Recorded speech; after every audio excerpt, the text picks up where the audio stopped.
lugares que atraen de una forma especial. Lugares que una vez visitados dejan por ahí dentro un rescoldo en el inconsciente que nos incita a volver.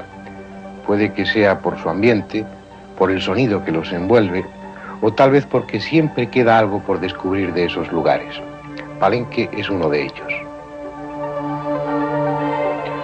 Allí, entre las viejas piedras cercadas por la selva, la luz es otra y es otro el aroma. No resulta difícil sentir la misma emoción que hace 1500 años sentían los sacerdotes astrónomos cuando, cada atardecer, contemplaban desde lo alto de la torre cómo el sol era devorado por el monstruo de la tierra.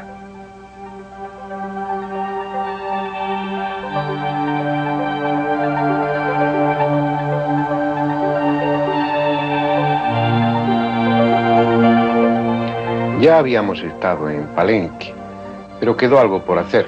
No tuvimos tiempo de visitar a un viejo amigo, Pacal, alguien demasiado importante como para que no regresáramos. Ya les dije que siempre había un motivo para volver.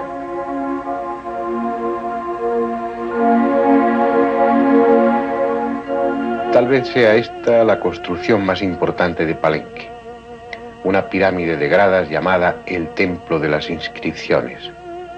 Es un nombre adecuado, porque a los dos lados de la entrada central de la segunda sala del templo, en la pared del fondo, hay 620 inscripciones o glifos que están esculpidos en la piedra.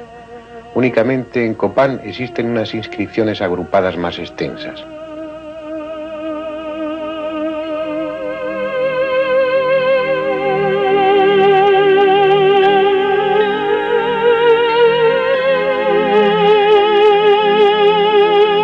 No es ese críptico mensaje lo que hace del Templo de las Inscripciones el edificio más visitado por los turistas, sino algo más escondido y enigmático.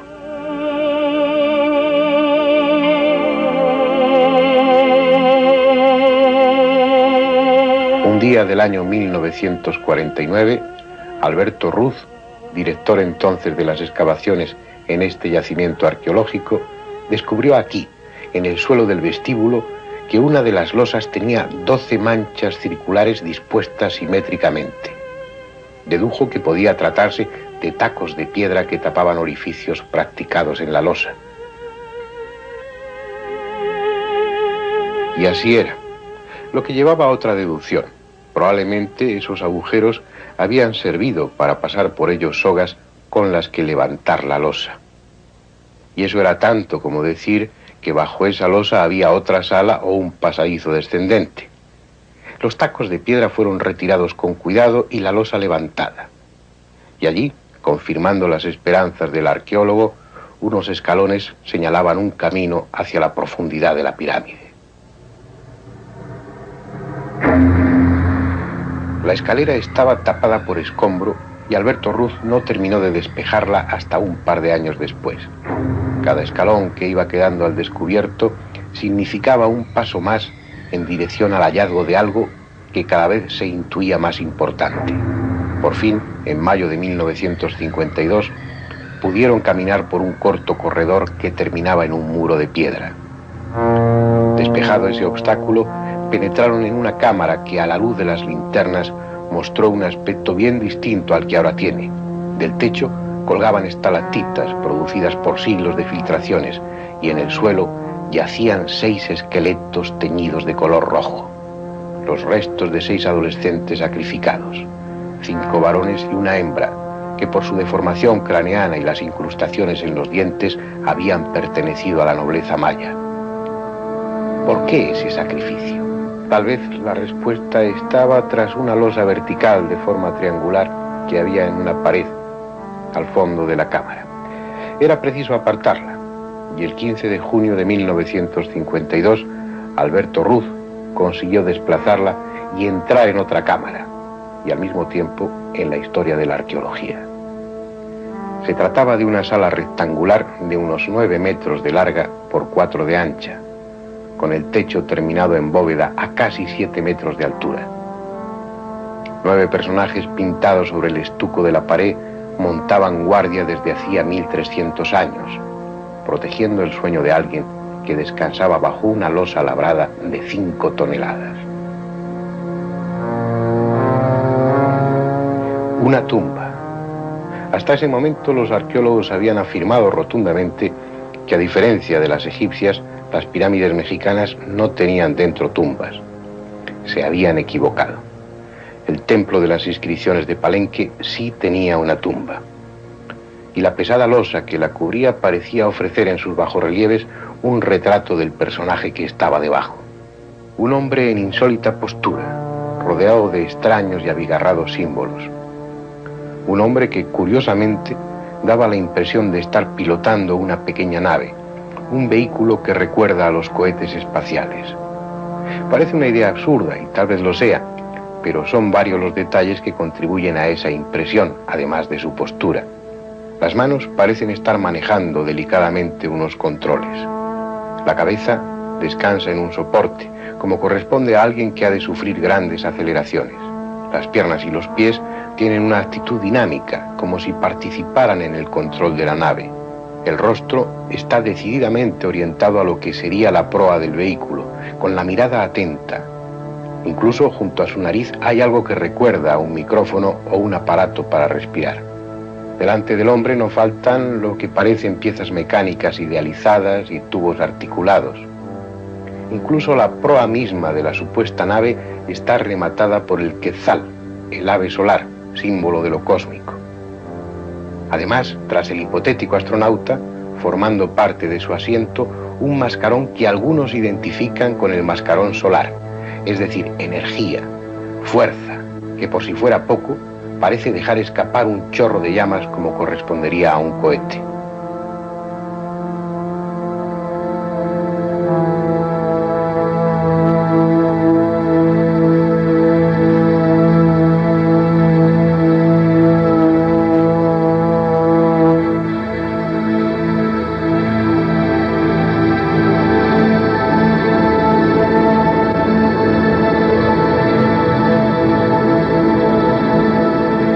El primero en sugerir que el personaje que está en la losa de Palenque es un astronauta fue Alejandro Kazantsev, un científico soviético nada convencional. Fue también él quien sugirió que la explosión que se produjo en la taiga siberiana en 1908 no se debió a un meteorito, sino nada menos que a una nave extraterrestre que se estrelló. Y también fue él quien argumentó que lo que destruyó Sodoma y Gomorra fue una explosión atómica. Fantástica si se quiere, lo cierto es que tales hipótesis han encontrado una excelente acogida por parte del gran público. No niego la presencia de una avanzada tecnología en algún momento de nuestro pasado más o menos remoto, pero sí creo que, habiendo explicaciones menos fantásticas que justifiquen los hechos, se debe recurrir a ellas y dejar a los visitantes extraterrestres a un lado. Y eso es lo que sucede con el mal llamado astronauta de Palenque. Puede ser explicado desde una perspectiva bastante más razonable, recurriendo a ese lenguaje universal que las culturas antiguas conocían también, la simbología. Vamos a ello, si a ustedes les parece bien. Comencemos por el propio templo de las inscripciones. Está construido sobre una pirámide de 9 terrazas, lo que representa los 9 mundos infernales en la religión de los viejos mayas. El templo mismo tiene como característica esencial la de sus 5 puertas, lo que está simbolizando el mundo terrenal.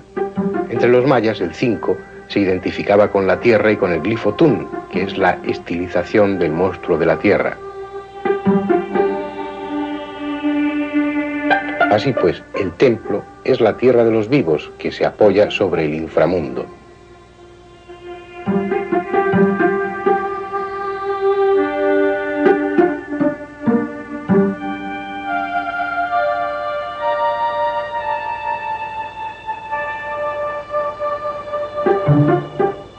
La crestería del templo, el peine, como se la llama en muchos textos y que aquí ya ha desaparecido, representa los cielos superiores. De esta manera, pirámide, templo y crestería no serían sino una representación del árbol de la vida según la concepción maya. La copa, que equivale a la crestería, estaría representando los cielos superiores, el tronco, que en este caso es el templo, sería el mundo terrenal de los vivos, y las raíces, representadas aquí por las 9 terrazas de la pirámide, serían el mundo infernal. El árbol está en función del camino que recorre el sol por el día en la bóveda celeste y el que recorre por la noche, tras ser tragado por el monstruo de la tierra en el horizonte. Muerte, descenso a los mundos inferiores y renacimiento para ascender a las regiones celestes. El mismo principio que está presente en cualquier otra religión, asociado, claro está, al sol, que muere cada atardecer para renacer cada madrugada. Pero sigamos con la interpretación simbólica. En la tumba había también algo llamativo. Estaba pintada de rojo. ¿Por qué? Porque los mayas identificaban al este, al lugar del nacimiento del sol, con el color rojo. La tumba no es un lugar de muerte, sino de espera hasta el momento de nacer a la vida espiritual y ascender a las regiones superiores como hace el sol. Ese nacer después de morir está expresado en la losa. Pacal, que tal es el nombre del rey enterrado, al menos según las inscripciones, está sentado, apoyado o surge de una figura que no es el mascarón del sol, sino el monstruo de la tierra que devora al sol cada atardecer. Yendo más allá en la interpretación, podemos fijarnos en este signo, que se parece al que empleamos para expresar el tanto por ciento y que entre los mayas era el símbolo de la muerte. Y esto otro es un caracol marino, símbolo de la fertilidad. Y entre ambos, lo que parece un brote vegetal, probablemente de maíz.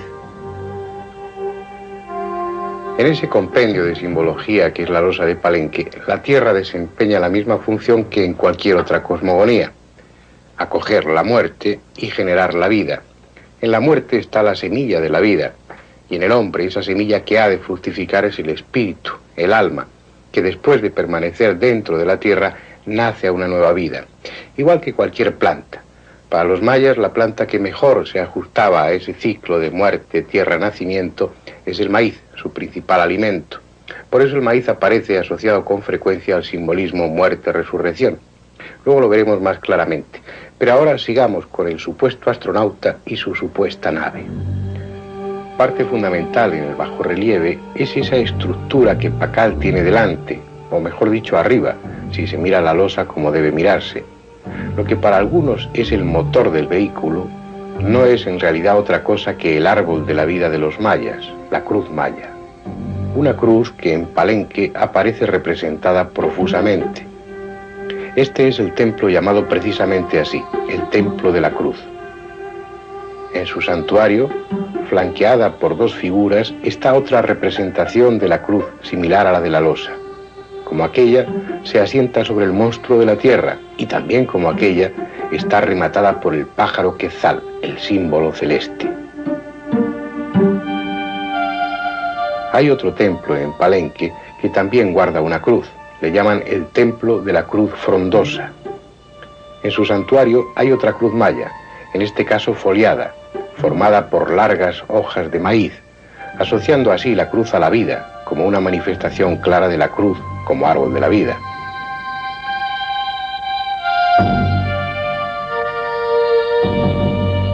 Y no deja de ser sorprendente que la cruz signifique lo mismo en todas las religiones y viejas culturas: muerte y resurrección. El árbol de la vida que hunde sus raíces en la muerte, en la tierra, y se abre a la vida espiritual. De otra manera, el puente entre el plano material y el plano espiritual.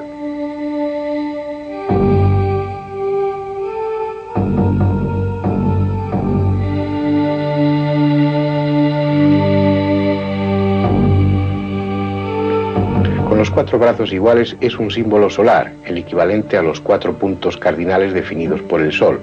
Con el brazo inferior más largo, el árbol de la vida. Y el hombre mismo, sustentándose en lo material y proyectándose hacia lo espiritual. Krishna, Cristo y otros avataras mueren en la cruz, en el árbol de la vida, dando a ese símbolo su sentido más auténtico.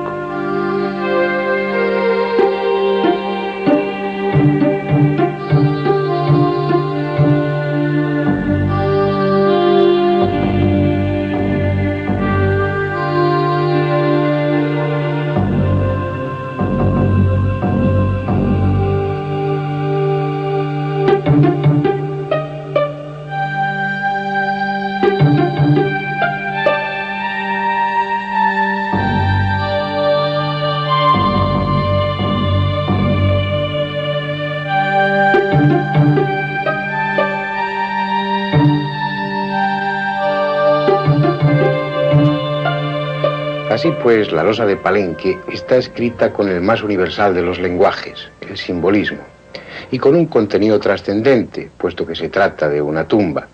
No es un astronauta, es un hombre con ansia de eternidad, un viajero con un destino más allá de las estrellas. A pesar de todo, esa tumba conserva más de un misterio.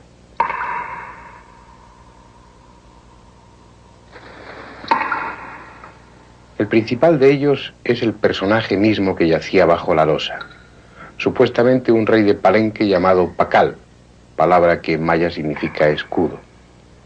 Cuando abrieron la tumba se encontraron un esqueleto en muy mal estado. En torno a su cráneo estaban los restos de una diadema de jade y unas ostentosas orejeras.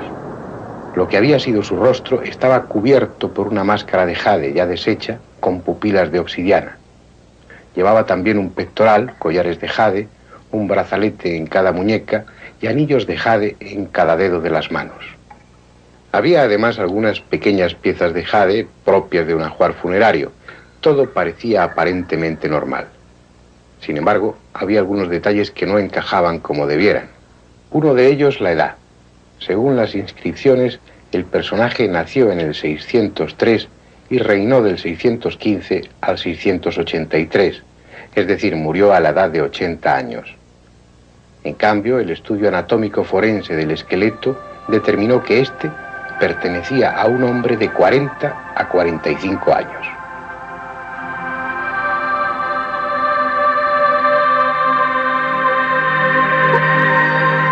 Y además un hombre singular, porque medía 1,73 m de estatura, unos 20 centímetros más de lo que medían los mayas de entonces.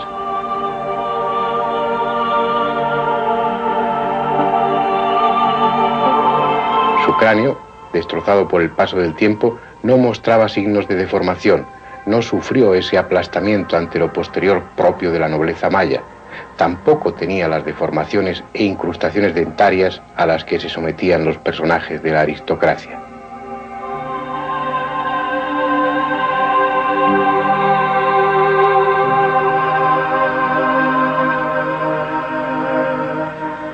En resumen, la tumba contenía los restos de un hombre que no encajaba ni anatómicamente, ni socialmente, ni cronológicamente con quien, según las inscripciones, debiera estar enterrado allí. Probablemente ni siquiera era maya. Por el contrario, los 6 esqueletos que se encontraron en la antecámara pertenecían de formación craneana e incrustaciones dentarias incluidas a 6 adolescentes de la nobleza maya, dándose la circunstancia además de que esos esqueletos estaban mejor conservados que el de la tumba, como si éste hubiera muerto antes y llevara más tiempo enterrado.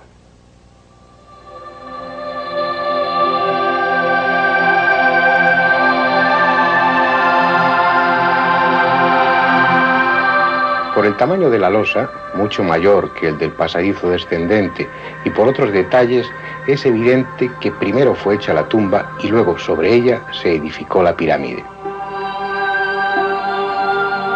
No sería extraño que se tratase de los restos de un personaje enterrado mucho tiempo atrás, al que se rindió tributo tiempo después de estar muerto. ¿Quién era realmente? ¿Desde cuándo estaban sus restos enterrados en Palenque? ¿Por qué fue tan importante para los mayas un hombre que, según parece, no era de su propia raza ni usaba los atributos propios de la nobleza?